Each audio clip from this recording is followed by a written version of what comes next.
दिल्ली में राज्यसभा में सीवीसी का बिल पारित किया गया है। विरोधक ने बाइकआउट करने के बाद भी ये बिल पास हुआ है। क्या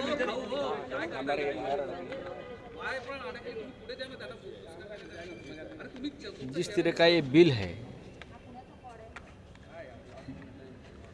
एक लोकतंत्र वाले देश में इस प्रकार के बिल नहीं लाए जाते, इतना मैं कहूँगा। बात सुनी नहीं जाती अपोजिशन की, चाहे इलेक्शन कमीशन का बिल हो, चाहे और कोई बिल हो, चाहे जुडिशरी के बारे में बिल हो। इस देश के लोकतंत्र का ये प्रमुख स्तंभ है। आप उन्हें भी खोखला कर देंगे और अपने हाथ में लेने की कोशिश करेंगे तो हम लोग जो पूरे देश में नहीं पूरे विश्व में बोल रहे कि हिंदुस्तान की लोकशाही खतरे में है, लोकतंत्र खतरे में है, तो उसमें गलत क्या है? अरे आपके पास पूरा बहुमत है, राज्यसभा में, लोकसभा में आपकी सरकार है, लेकिन कुछ विषय ऐसे हैं जो देश के लोकतंत्र के बारे में बहुत ही बड़े मायने रखते हैं। तो आपको सभी से विचार परामर्श करना चाहिए। अगर आप नहीं करते तो हमारे पास दूसरा क्या उपाय है बायकॉट के शिवाय? फडणवीसांनी जे मलिकांसाठी पत्र लिहिलं होतं ते गैरसमजूतून लिहिलं होतं आणि आता जो आहे विषय संपलेला आहे असं सारवासारव अजितदादांनी केलं. ते प्रफुल्ल पटेल यांना वाचवण्यासाठी ही सारवासारव सुरू आहे. प्रफुल्ल पटेल यांचं जे काय मिरचीचा ठेचा बाहेर आला, त्यानंतर तो झटका लागला आमच्याकडून. त्यानंतर जरी सारवासारव आमचं असं म्हणणं आहे की मलिकांना एक नाही आणि पटेलांना दुसरा नाही, त्याला ढोंग म्हणतात. दोघांवरती आरोप सारख्याच प्रकारचे आहेत, दोघांवर दाऊदच्या संदर्भातले आरोप आहेत, पण तुम्ही मलिक यांना अस्पृश्य करता आणि पटेलांना प्रधानमंत्री आणि गृहमंत्री गळाभेटी घेतात, हा आक्षेप आहे. काही खासदारांना, भाजपच्या शिंदे गटाच्या खासदारांना असं वाटतंय की कमळ जास्त प्रभावी आहे धनुष्यबाणपेक्षा, त्यामुळे त्या निवडणुकीत लढण्यावर इच्छुक आहे. ही जी शिवसेना आहे त्यांना बाळासाहेब ठाकरेंच्या धनुष्यबाणापेक्षा कमळ अधिक प्रभाव वाटत आहे. बरं का, ह्याच्यातच सगळं त्यांचं ढोंग उघडं पडलं ना. पण शिवसेनेकडून धनुष्यबाण आणि शिवसेना हे नाव काढून घेण्यासाठी भारतीय जनता पक्षानं जे कारस्थान केलं ते यातून उघड झालं. हे सगळे कमळाबाईचे गुलाम आहेत. ते कमळाबाईच्या चिन्हावरच निवडणुका लढवणार हे नक्की आहे.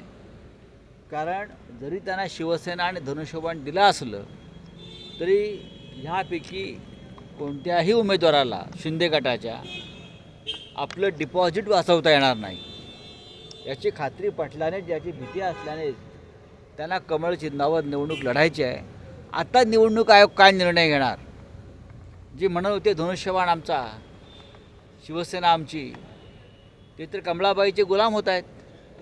बंडानंतर मी जात असताना कुठेतरी केसरकरांनी असं म्हटलंय की 2 गाड्या माझा पाठलाग करत होता, असं सुनावणी दरम्यान त्यांनी म्हटलं. असं उंदरांचा कोणी पाठलाग करतं का? उंदराच्या मागे मांजर लागली का मांजर उंदराला खाऊन टाकते. हे सगळे आमच्याकडे आलेले उंदीर होते, पळपुटे. हे बिळात लपले, कधी कोपऱ्यात लपले, पळून गेले. यांना कोण विचारत आहे? यांचा कोण पाठलाग करणार? हे कोण आहेत? कधी ह्या पक्ष, कधी ह्या बिळात, कधी त्या बिळात, कधी त्या बिळात. निवडणूक लढून दाखवावी सावंतवाडीत त्यांनी. नाही डिपॉझिट गेलं तर बघा. शिवाजी महाराज और पीओके को लेके कांग्रेस की तरफ से पूछा गया गेले होते म्हणून मी सुरतेला गेलो होतो असं सुनावणी दरम्यान काल भरत गोगावले यांनी सांगितलेलं आहे. हे छत्रपती शिवाजी महाराजांचा अपमान आहे. छत्रपती शिवाजी महाराज सुरतेला गेले होते, ते ब्रिटिशांना, ईस्ट इंडिया कंपनीला मदत करणाऱ्या गुजराती मंडळाच्या वखारी लुटण्यासाठी. तुम्ही तर महाराष्ट्र लुटायला तिकडे गेलात. शिवाजी महाराजांचा इतिहास समजून घ्या. शिवाजी महाराज गुवाहाटीला गेले नव्हते, सुरतेवरून ते गुवाहाटीला गेले नव्हते रेडे कापायला. परंतु बंडाची तुलना कुठेतरी सर बंडाची तुलना शिवाजी महाराजांच्या स्वारीवर स्वारीच्या चीन और संदर्भात पीओके को लेके सब गद्दारी आणि बंड्यात फरक आहे. शब्द समजून घ्या. गद्दारी आणि बंड यात खूप मोठा फरक आहे. गद्दाराने शिवाजी महाराजांशी तुलना करू नये.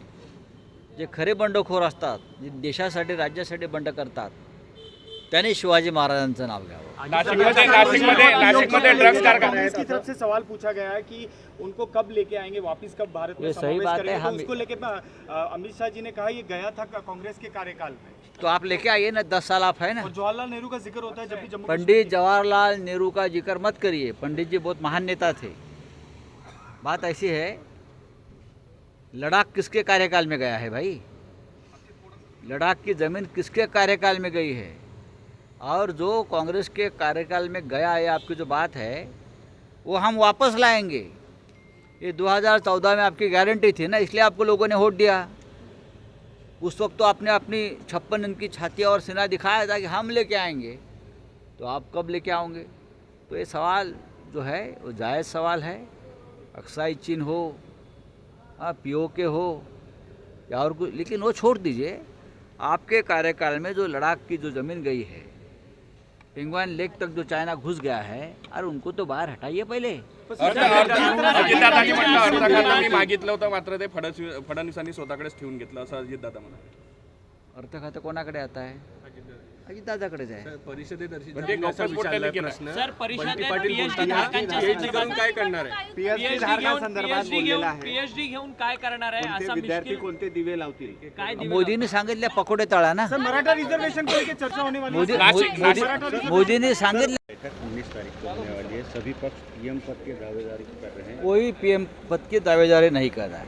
मैं आपको बता रहा हूँ.